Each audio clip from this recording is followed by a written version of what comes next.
गाव पहिला पुरवैया ता पचुआ जकार मारे। भाव पहिला पुरवैया ता पचुआ जकारी मारे। ललना रुकुमिन सो तेलियो सरवत गोदी में भातिजवा लेले हे।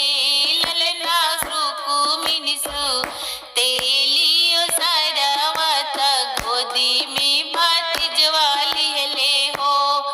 घर में से निकलेली भाभी ता गोदी में से छीन लेली। घर में से निकलेली भाभी ता गोदी में से छीन लेली।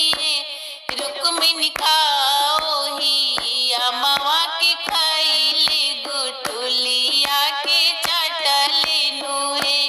रुक्मिणी का ओही अन कर खिलावले जगत नाही आपन है।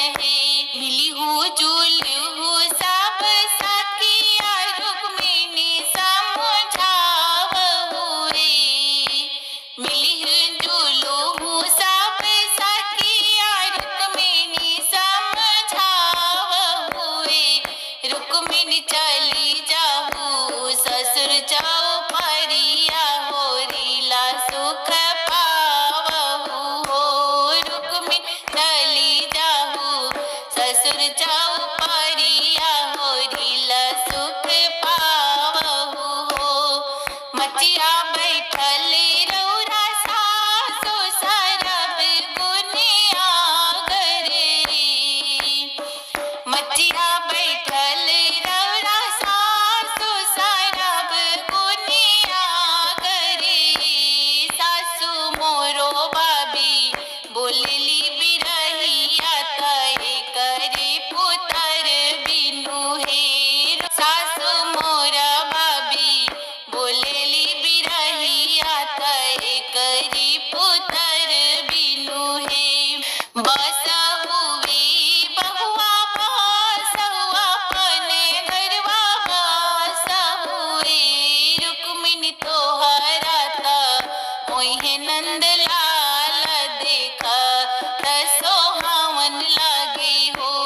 रुक्मिणी तोहरा हो इहे नंद लाल ता देखत सोहावन लागे हो।